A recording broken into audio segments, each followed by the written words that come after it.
بہت اچھا لگ رہا ہے کہ آج عمران خان صاحب کے سپاہی پہلے سے زیادہ جذبے اور پہلے سے زیادہ طاقت کے ساتھ ریاست کے لیے، ملک کے لیے، دین کے لیے، عوام کے لیے، اس ملک کے لیے، امت مسلمہ کے لیے جو عمران خان صاحب کا سٹینڈ ہے، اس پہ قوم نے کھڑے ہو کے عمران خان صاحب کو، تحریک انصاف کے ہر ممبر کو پاکستان کی خاطر، عمران خان صاحب کی خاطر پاس کیا ہے۔ یہ نہیں دیکھا کہ علی محمد ہے، عامر ڈوگر صاحب ہیں، سردار لطیف کھوسہ ہیں یا کون ہے۔ عوام نے صرف یہ دیکھا ہے کہ عمران خان صاحب کی جماعت کا ہے تو انہوں نے ووٹ دیا ہے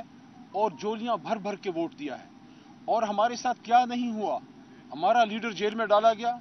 ہمارا انتخابی نشان ہم سے چھینا گیا، ملک کے سب سے بڑی جماعت کو ادھورا کر دیا گیا، آدھی سے زیادہ لیڈرشپ کو پارٹی چھوڑنے پہ مجبور کر دیا گیا، باقی آدھی کے قریب جیل میں ہے، فاؤنڈنگ چیئرمین جیل میں ہے، کو چیئرمین جیل میں ہے، وائس چیئرمین قریشی صاحب کی بات کر رہا ہوں، صدر پاکستان تحریک انصاف پرویز الہی صاحب جیل میں ہیں، صنف آہن ڈاکٹر یاسمین راشدہ صاحبہ جیل میں ہیں، ہمارے فارمر پنجاب کے صدر اور ہمارے انتہائی سینئر رہنما وہ سب جیل میں ہیں، اجاز چوئی صاحب کی میں بات کر رہا ہوں، اور ہم سب آپ کے سامنے ہیں، فارمر گورنر صاحب جیل میں۔ اس ساری جدوجہد کے بعد قوم کو سلام ہے کہ ہم ادھر پاس ہوئے ہیں۔ فارمر ہماری first lady Bushra be be, ان کو بھی جیل میں رکھا گیا مشکل حالات میں۔ میرے دوستو، سب سے پہلی بات یہ ہے کہ اللہ تعالیٰ الحق ہے جس طرح عمران خان صاحب کہتے ہیں، اور آپ نے آج دیکھ لیا کہ ادھر ہی سے آواز آئی ہے جدھر سے ہمارے ساتھ زیادتی ہوئی ہے۔ کمشنر راول پنڈی نے آج اپنے ضمیر کی آواز پہ وہ بات کی ہے جو پوری قوم کہہ رہی تھی کہ قوم نے تو ووٹ اور مینڈیٹ عمران خان کو دیا، فارم 45 سے کچھ اور کہانی سنا رہے ہیں، فارم 47 کوئی اور بات کر رہا ہے۔ پہلی ڈیمانڈ پاکستان تحریک انصاف کی پارلیمنٹری پارٹی کی جو آج ہماری دوسری میٹنگ ہوئی ہے، جناب عامر ڈوگر صاحب کو میں خراج تحسین پیش کرتا ہوں کہ حکومت کے دوران بھی مشکل حالات میں پارلیمنٹری پارٹی کو اکٹھا رکھتے تھے، اور اس وقت بھی جب لیڈر جیل میں ہے تو عامر ڈوگر صاحب نے پارلیمنٹری پارٹی کو اکٹھا رکھا ہے، اور ایک طرح سے ماشاءاللہ ملتان کا ڈیرا پارلیمنٹری لاجز میں لے آئے ہیں۔ تمام ہمارے لیڈرشپ ان کے پاس آ رہی ہے، وہاں پہ گفت و شنید ہو رہی ہے۔ پہلی ڈیمانڈ آج کی پارلیمنٹری پارٹی کی یہ ہے کہ اب جب کہ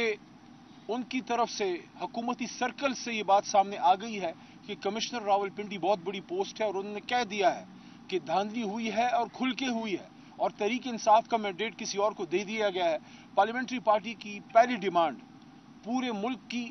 اور اس وقت پاکستان تحریک انصاف کے بے شمار لاکھوں کارکنان جو آج ملک میں پرامن نکلے ہیں، انہوں نے بھی یہ ڈیمانڈ کی ہے کہ ساڈا حق ایتھے رکھ، ہمارا مینڈیٹ ہمیں واپس کریں،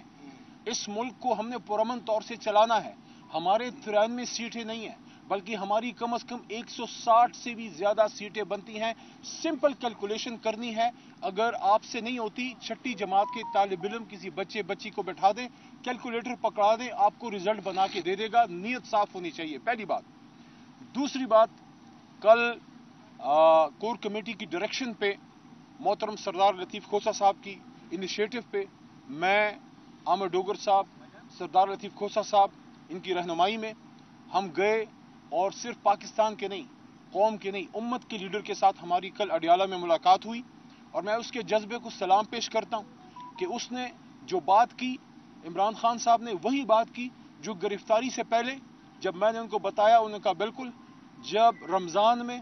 زمان پارک میں عمران خان صاحب نے یہ بات کی تھی، جب ان سے پوچھا گیا آپ ہی کے ایک بھائی کی طرف سے کہ جیت کے بعد آپ کیا کریں گے، کیا انتقام کی طرف جائیں گے، کیا بدلے لیں گے، خان صاحب نے مسکرا کے اس وقت بات کی تھی، اور کل بھی مسکرا کے کی کہ نہیں، ہم فتح مکہ ماڈل پہ جائیں گے، ہم فتح مکہ ماڈل کی، ہم فتح مکہ کی مثال قائم کریں گے، ہم ان ہستیوں کے پیروں کی خاک ہیں لیکن ہم ان کے نقش قدم پہ جائیں گے، اور حضور صلی اللہ علیہ وآلہ وسلم اور صحابہ کرام اور اہل بیت نے جو مثالیں قائم کی وہ ہمارے لیے مشعل راہ ہیں۔ اور ساتھ میں خان صاحب نے ایک سٹیپ آگے جا کے یہ بات کی کہ ہمیں تو چھوڑیں، غیر مسلموں نے بھی حضور صلی اللہ علیہ وسلم کے ان کے نقش قدم پہ چل کے اپنے آپ کو بہتر کیا، اور مثال دی نیلسن منڈیلا کی، اور انہوں نے کل یہ بات کی ہے جیل کی کال کوٹڑی سے، اڈیالہ سے، امت کے لیڈر نے کہا کہ جس طرح نیلسن منڈیلا نے ٹروتھ اینڈ ریکنسیلیشن کمیشن قائم کر کے سچائی کی طاقت سے ساؤتھ افریقہ کو ظلم سے نکال کے، اندھیروں سے نکال کے روشنی کی طرف وہ آدمی لے گیا، تو ہم انشاءاللہ اس